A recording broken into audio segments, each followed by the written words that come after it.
Get that in Revelation 13 or 16. Revelation chapter 13, verse 16.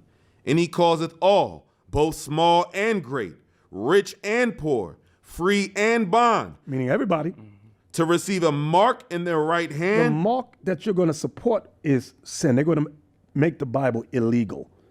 At least the way we teach it's going to be illegal. That's why Trump has new laws for anti-Semitism and it's anti-Christian laws. Yeah, he did. That's a new one. Yeah. Go ahead. A mark in their right hand or in their foreheads. Like Elon is trying to make a brain chip, but that's really not what it's talking about. Go ahead. And that no man might buy or sell, Meaning trade, buying and selling deals with commerce. You won't be able to do that. Go ahead. save he that had the mark or the name of the beast or the number of his name. Which is 666. So that in currency exchange of buying and selling, they're going to control that. That will bend the population to do what they say, to do what they want.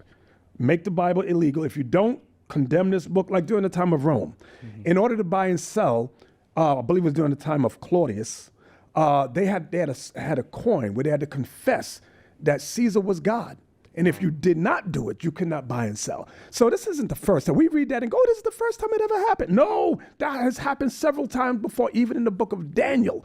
In Daniel 3, if you didn't worship the God of the Babylonians, there was no business for you. In fact, they threw you in the fiery furnace. That's the same thing Revelation 13 is talking about. It's nothing new. People think it's something new. What you got for me, Yuri? No, sir. I was just, Okay. Shalom. Giving all praises, honor, and glory to Yahweh, Bahashem, Yahweh Shah, Bahashem, Kakwadash. Double honor to the apostles and the elders of Great Millstone who teach and rule well in all truth and sincerity. Shalom, peace and blessings to the hopeful elect. The house of David starting with 144,000, followed by the 1/3 remnant. Shalom. All right, so another false take. All right, his most recent one on the mark of the beast from Bishop Nate. All right. Another false take. All right, so the mark of the beast is not sin, man. All right. The mark of the beast is not sin. The mark of the beast is the microchip. All right. Because you heard him talking about, well, there was a coin back during the time of Claudius, you know, where you had to acknowledge that he was God or you wouldn't be able to buy and sell. That had nothing to do with the mark of the beast, man. All right. Because he said this whole thing with Claudius and, you know, Nero coins and all this shit, man. No, man, this guy's off. All right. Which, I think he knows that the mark of the beast is a microchip. He's just been paid. He's been given the bad to teach against it. All right. So let's start with this scripture, Revelation 13.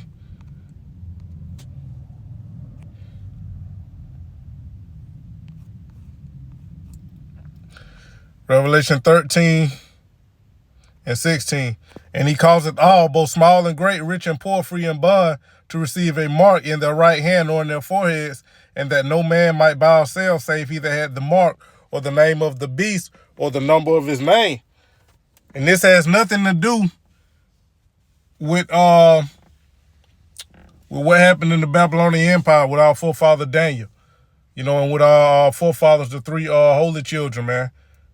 All right, Hananiah, Azariah, and Mishael. All right, that was a whole different beast. All right, it was a whole different beast. This mark is gonna come from the fourth beast, the second leg of the fourth beast, which it tells you earlier in this chapter, Revelation 13 and 11. And I beheld another beast coming out of the earth, and he had two horns like a lamb, and he spake as a dragon. And he exercises all the power of the first beast before him, meaning the ancient Roman Empire. All right. The fourth beast spoken about in Daniel, and caused the earth and them which dwell therein to worship the first beast whose deadly wound was healed. So the beast whose deadly wound was healed, man. All right. The revived Roman Empire, that's who's going to administer the mark of the beast, man. In these last days, it's going to come from the fourth beast. The revived Roman Empire. Nothing to do with the Babylonian Empire, man. All right. So it's going to come from the fourth beast, man. All right. So what the hell is Bishop Nate talking about, man? Sin. Sin is all throughout the scriptures. But yet the mark of the beast is only mentioned one. Because it's the mark of a particular beast, of a specific beast, man. The fourth beast, whose deadly wound was healed. All right, which is the Roman Empire, the revived Roman Empire, man. Let's go to Daniel 3. Because he mentioned this. Talking about this is the same thing. No, it's not, man. All right. No, it's not. Daniel 3. And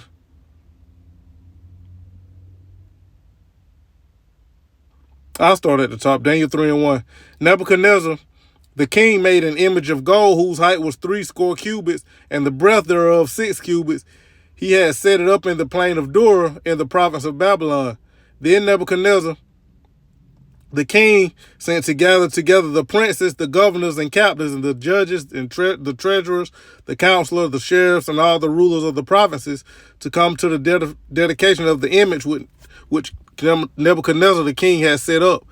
Then the princes, the governors, and captains, the judges, the treasurers, the counselors, the sheriffs, and all the rulers of the provinces were gathered together unto the dedication of the image that Nebuchadnezzar the king had set up, and they stood before the image that Nebuchadnezzar had set up. Then a herald cried aloud, "To you it is commanded, O people, nations, and languages, that at the time you hear the sound of the cornet, flute, harp, sackbut, psaltery, dulcimer, and all kinds of music, ye fall down and worship the golden image that Nebuchadnezzar the king had set up." So this is a physical image, a literal statue that they had to worship at, man. All right. And whoso falleth not down and worship it shall the same hour be cast into the midst of the fiery furnace. So you know the story, all right, of Shadrach, Meshach, and Abednego, whose true Hebrew names were Azariah, Hananiah, and Mishael.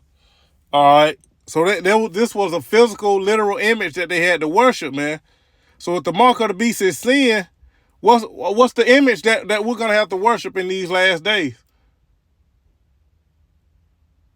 It's not going to be a physical, literal image with this last beast, man. All right. The image is his society. All right. If you're going to be outcast from his society, all right, that's what worshiping the image is, participating in his society, man. All right. And receiving the mark, which is the microchip, man. So this has nothing to do. The mark of the beast has nothing to do with Daniel the 3rd chapter, man. With the Babylonian captivity. These are two entirely different beasts, man. All right, two entirely different beasts. So the mark of the beast in Revelation is talking about the fourth beast, man. Specifically the revived, the beast whose deadly wound was healed, which is the revived Roman Empire, which we're in now, man. When you read Revelation 1:1.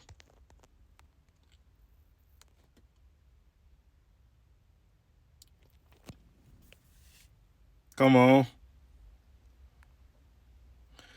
Revelation 1:1. You see this up here. The revelation of Yahweh Shah HaMashiach. The revelation of Yahweh Shah HaMashiach, which the Most High gave unto him to shew him unto his servants a thing which must shortly come to pass, and he sent and signified by his angel unto his servant John. So the mark of the beast would not be before it would be an end time prophecy that would come to pass, a vision that John the Revelator would see, that would come, a future prophecy, man.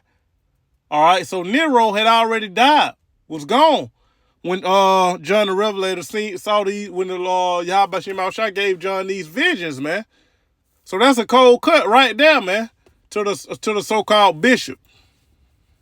No, man, two different beasts, man. He talking about see, that was all, the mark of the beast was already going on. No, man, these are two entirely different beasts, man. All right, the mark of the beast is the microchip, and I had it pulled it up. Yep, right here, man. The mark of the beast is the microchip. Don't be fooled by these false prophets, man. The mark of the beast is the microchip. Do not take it under no circumstances, man. Be put to death if you have to, man. All right. Get your head cut off if you have to, man, because, you know, you're going to receive that reward. All right, so Bishop Nate is going the hell off, man.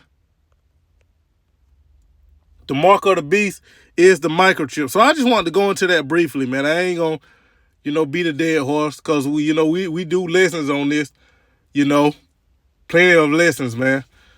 All right, so Bishop Nate, man, he's going off yet again, man. The mark of the beast is not sin. All right, it's not an embargo. It's not Christianity. It's not sleeping with white women. All right, the mark of the beast is the microchip, man. So Bishop Nate is going off. All right, because that's why you have the mark, because he mentioned the Babylonian captivity, right? So that was just a literal image. But in Revelation 13, it specifically mentions an image, all right, the image of the beast, the mark of the beast, and the number of the beast, showing you it's a difference, man. All that is not mentioned in Daniel, the 3rd chapter that I just read, man. It was just a literal statue that that was set up, all right, and for Nebuchadnezzar, man, and everybody had to literally bow to that physical image, that statue, man. All right, it didn't say anything about a mark, the number of the beast, no, man. That was just a literal image, a statue that had to be worshipped, that people had to bow to, man. But in this time, it clearly deciphers, man. You got the mark of the beast, which is the microchip. You got the image of the beast, all right, which is his society, his setup, all right. Because if you don't take that mark, you ain't gonna be able to participate in his society. That's what it means when it say who shall not worship the beast to be killed. That's physical and figuratively, man. Meaning some people are gonna literally be beheaded, killed for not taking the mark. And if you don't get the chip, you're gonna be cast out of society. You're not gonna be able to buy and sell. You're not gonna be able to participate in society, man. You're gonna have to be off grid, man. That's what it's saying. All right, and you got the number of the beast, which is 666. So you have the number of the beast, the mark of the beast, and the image mentioned in here in Revelation, the 13th chapter, showing you that it's a difference from the Babylonian captivity, man. The mark of the beast is the microchip. Do not be deceived. All right.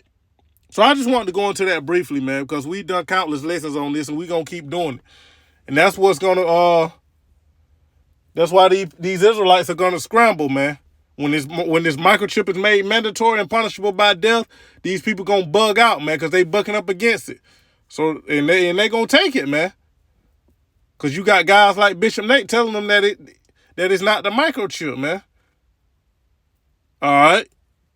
So, hey, we can't wait till this day come, man. When this chip is made mandatory and punishable by death, hey, all this talking going to stop in that day, man. And you're going to see who the true prophets are. That's why it's so important to have discernment. Malachi 3:18, man.